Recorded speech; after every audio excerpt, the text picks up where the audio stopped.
Ang may pandinig ay makinig. Well, hindi lamang para makinig.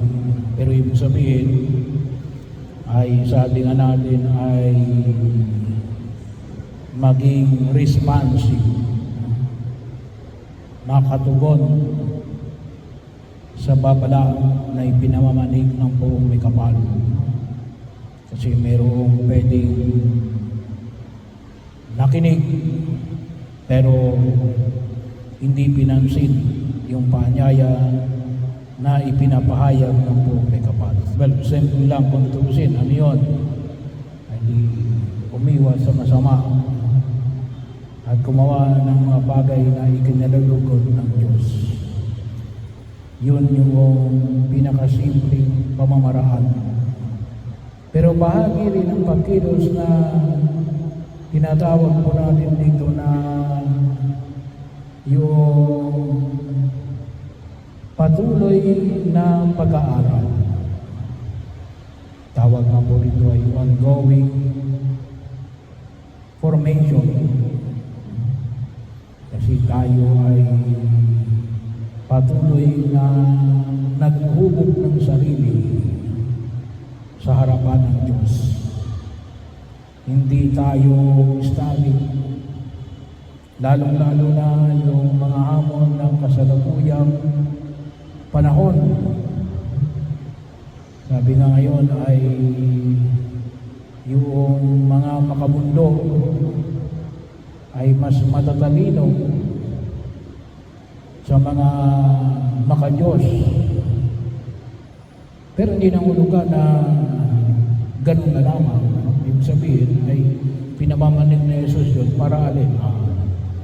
Paano mo matatalo ang kaaway mo kung hindi ka rin maging matalino katulad ng mga masasama? Kaya napakahalaga yung patuloy na paghuhubog, ongoing formation.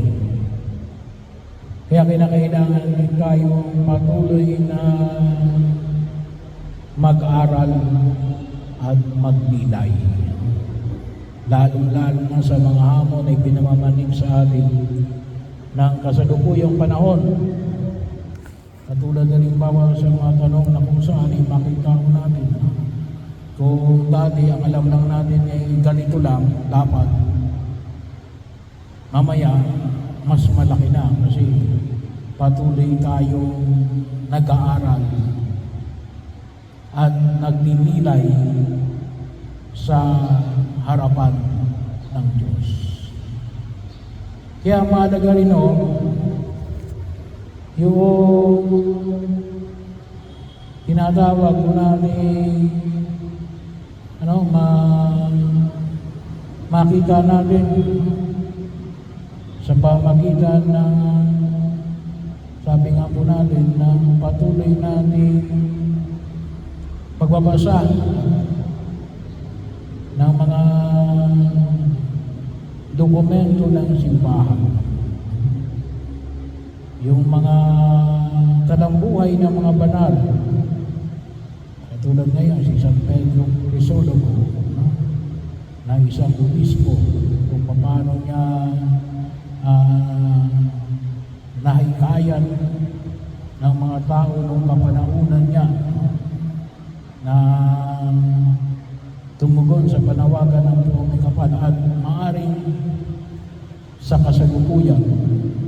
Well, yung mga nakalipas pwedeng maging daan ng pag-aaral, pero kinakailangan din natin ang patuloy na pagninilay sa mga hamon ng kasalukuyang panahon.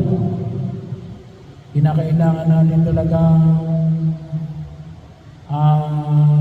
mag-aral na makita ito baga ay lumalaban tungkol sa ating pananampalataya paano natin masasagot ang mga mga katanungan na inihahain sa atin. Kaya bahagi yun, no? Kinakailangan natin ng patuloy na paghuhukom. Kaya anong kalimitan? Huwag tayong makontento. No? Huwag tayong makontento na tama na itong alam ko. No? Sabi ko nga rin kung minsan, huwag din natin sabihin na matanda na ako. No? Hindi. No? Dapat na, habang tumatanda tayo, mas nalalagdagan yung ating kaalaman. Mas nalilibiyasa tayo. Mas higit natin nakikita yung tunay na katatayuan natin at nalipunan natin ginagalawa. Ano pa ang sabi sa banal na kasulatan? Learn from the wisdom of the old. Kaya hindi pwede sabihin na matanda na ako. Ayoko nang mag-aral, ayoko nang magnilay. Ay bahagi yun. Nanawa ay kinakailangan din natin, sabi nga natin ay hamunin natin yung ating sarili. Kaya din po kuminsan yung iba, isang dahilan din kuminsan kung bakit nagkakaroon ng Alzheimer's disease. Isa lang, hindi naman lahat. Sapagkat hindi na natin nasasanay yung ating utak na gumana. No? So, nakatutulong din po yun eh. No? Yung tawagin nga po ay mental calisthenics. Kung tayo ay may physical calisthenics, meron din yung mental calisthenics. Kinakailangan din natin ng mental exercise. Sabi nga, isa sa magandang pagkilos na rin, yung magkaroon ng critical thinking. No? Yan ngayon ang kulang sa atin eh. No? Critical thinking. No? Kaya mahina yung ating reading and listening comprehension. Nahuhuli tayo sa pandaigdigang pamantayan ng pagkilos.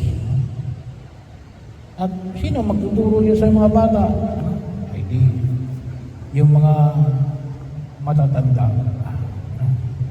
na masanay sila na alin. Magkaroon ng critical thinking na makita natin, tama ba ito? Bakit naging tama ito? Bakit naging mali ito? Bahagi yun at kaya nating panghawakan sang-ayon sa pinaniniwalaan natin na alin, pamantayan na kinikilala ng lahat. Sabi ko nga, ngayong panahon na ito, dalawa ko yung kalimitang nagtatago. Ano yun? Yung perception, ito yung pagtingin ko sa iyo, versus reality. Ito talaga yung realidad. Kasi hindi ho lahat ng perception ay yun ang realidad. Dapat makita natin alin ang perception at alin ang realidad. Kapag nakita niyo po yung pagkakaiba na yun, yun ang ibig sabihin ng critical thinking. Ano? Kaya, kumisan, hindi na alam ng tao eh. Alin ang masamang damo? Alin ang trigo? No? Kaya kuminsan, pinapalakpakan natin yung masamang damo at ibinabaon natin yung trigo. Why? Perception. Sa Tagalog alin? Akala. Ano? Yun ang akala ko. Ano? Hindi naman yun ang totoo eh. Akala lang. Perception lang. Kaya marami tayong naloloko eh, nai-scam. Kasi we could not determine nasaan ang masamang damo, nasaan ang trigo. No? So bahagi rin mo yun. And marami hong hindi makatarungang lumalabas doon. Kasi ang namamayani ay perception, hindi reality. Kaya maliwanag ang sabi ni Jesus. Ano yung masamang damo? Yung kampo ng Diablo. We have to determine alin ang kampo ni Kristo at alin ang kampo ng demonyo. Dapat mayroon tayong mga mata na makita natin kung alin ang trigo at alin ang masamang damo.